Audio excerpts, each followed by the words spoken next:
नमस्कार दोस्तों, साथियों, आप सभी का इंडियन पॉलिटिकल रिसर्च के पेज पर स्वागत है। उत्तर प्रदेश में राजनीति बहुत तेज़ गर्म हो चुकी है क्योंकि कुछ ही दिनों में, एक दो दिनों में ही पार्षद का आरक्षण घोषित होने वाला है। जो पार्षद और महापौर के चुनाव उत्तर प्रदेश में 11 शहरों में होने वाले हैं। बाकी जगह पर नगर पंचायत चेयरमैन का भी चुनाव होने वाला है। आज हम उसी चुनाव पर चर्चा करने वाले हैं कि पार्षद चुनाव क्या है, और पार्षद चुनाव में क्या अधिकार हैं और क्या जिम्मेदारियां हैं। देखिए, अधिकार और जिम्मेदारी दोनों एक साथ हैं। जो अधिकार है वही जिम्मेदारी है, आपके राइट्स हैं वही आपकी रिस्पॉन्सिबिलिटी है। राइट्स एंड रिस्पॉन्सिबिलिटी एक ही चीज़ है। तो हम पार्षद में क्या अधिकार हैं और क्या जिम्मेदारी है। मैक्सिमम जो ज़्यादातर जो पार्षद है, जो हम राजनीति की केजी नर्सरी या कहें कि अगर राजनीति में आपको अंदर एंट्री करना है तो ये केजी और नर्सरी है, राजनीति में प्रवेश है पार्षद के द्वारा। जैसे ग्रामीण इलाकों से प्रधान और बीडीसी के द्वारा हम लोग राजनीति में एंट्री करते हैं, वैसे ही जो शहरी इलाका है जहाँ पर महापौर बैठता है, जहाँ महापौर होता है, मेयर होता है, वहीं पार्षद होता है। क्योंकि पार्षद और मेयर एक साथ ही उसके वोट की भी कन्विंसिंग होती है। तो पार्षद में राइट्स क्या हैं?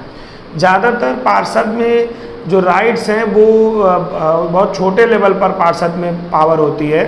एक प्रकार से पार्षद जनता और प्रशासन के बीच का प्रतिनिधि है। जो बात जनता प्रशासन से नहीं कर पा रही है, उसके बीच का एक प्रतिनिधि, एक रिप्रेजेंटेटिव है कि वो जनता की बात प्रशासन से करता है।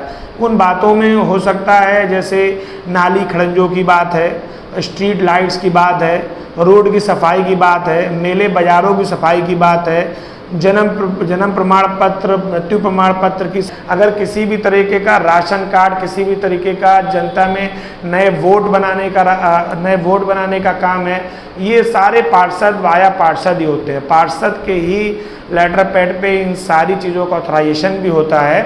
और पार्षद का मेन कड़ी, अगर राजनीतिक रूप से भी देखा जाए कि पार्षद की क्या भूमिका है, राजनीति में भी पार्षद की क्या भूमिका है, तो जो ग्राउंड जीरो की बात करते हैं ना हम लोग, ग्राउंड जीरो रिपोर्ट क्या है जीरो की, तो वो उसमें पार्षद की अहम भूमिका है। पार्षद राजनीति में प्रधान की तरह पहली कड़ी है। अगर जो राजनीति में जो राजनीतिक पॉलिटिकल पार्टीज हैं, उनकी सबसे पहली कड़ी है पार्षद। जैसे ग्रामीण इलाकों में बीडीसी है, उसके बाद ग्राम प्रधान है, उसी तरीके से शहरी इलाकों में सबसे पहले पार्षद है। तो पार्षद पॉलिटिकल पार्टीज के लिए भी एक प्रकार का अपना रिप्रेजेंटेटिव है। पार्षद को ज़्यादातर बूथ लेवल की चीज़ें पता होती हैं, हमारे कितने बूथ हैं और कितने बूथ पे कितने सक्रिय कार्यकर्ता हैं, किस बूथ पे हमें कितना वोट मिलता है, कौन सा बूथ हम जीतते हैं, कौन सा हारते हैं। तो पार्षद जो चुनाव होने जा रहा है, ये राजनीति की अहम कड़ी है। राजनीति में पॉलिटिकल पार्टीज के लिए अहम कड़ी है। या हम लोग अगर सीधी भाषा में ये कहें कि राजनीति की केजी या नर्सरी कि अगर एडमिशन चाहिए पॉलिटिकल राजनीति में, अगर आप करियर बनाना चाहते हैं तो एक बहुत छोटे लेवल पर आप पार्षद बन सकते हैं। पार्षद को बहुत सारे राइट्स नहीं हैं, बट इतने राइट्स हैं कि जिससे वो जनता का अपना नेतृत्व कर सकता है। कम लेवल पर चुनाव होता है, ज़्यादातर वार्डों की जो वोटर हैं 10 से 12 हज़ार हैं और कई लोग उसमें चुनाव लड़ते हैं। ज़्यादातर क्या होता है, इसमें पार्टी का बहुत महत्व नहीं होता है। ये चुनाव लोकल लेवल पर होता है, लोकल सोच पर होता है, लोकल कनेक्टिविटी पर होता है। तो इसमें जो जीतने वाला, ज़्यादातर वार्ड का अगर सर्वे करेंगे, हमारी टीम अक्सर करती रहती है, तो 2 से 2,500 वोट पर लगभग वार्ड में पार्षद बन जाते हैं। तो 10,000 वोट है, 5 से 6 कैंडिडेट खड़े हुए, उन्होंने इलेक्शन पे अपना पर्चा भरा, तो 2,000 से 2,200 में पार्षद बन जाता है। तो 2,200 वोट का जो लीडर है, जो नेता है, वो पार्षद है।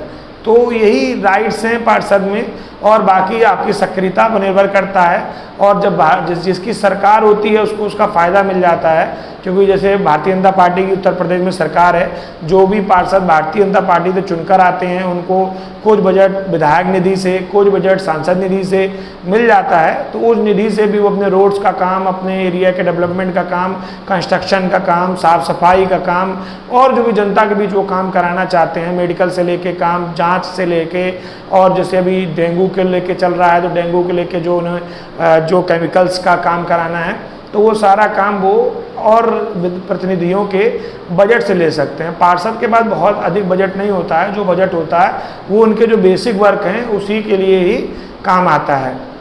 और ऐसी ही जानकारियों के लिए डे बाई डे हम लोग छोटे छोटे वीडियो के माध्यम से आपको छोटी छोटी जानकारियाँ दे रहे हैं, जिससे आप चुनाव लड़ें। चुनाव हम लड़ते, हमने बहुत सारे चुनावों को देखा है, चुनाव लड़ते हैं वो लोगों को अपनी ही जानकारी नहीं होती है कि पार्षद का राइट क्या है, पार्षद हम क्यों बनना चाहते हैं, पार्षद में हमें क्या सुविधाएं मिलेंगी, गवर्नमेंट में मैं किस स्तर तक बात कर सकता हूं।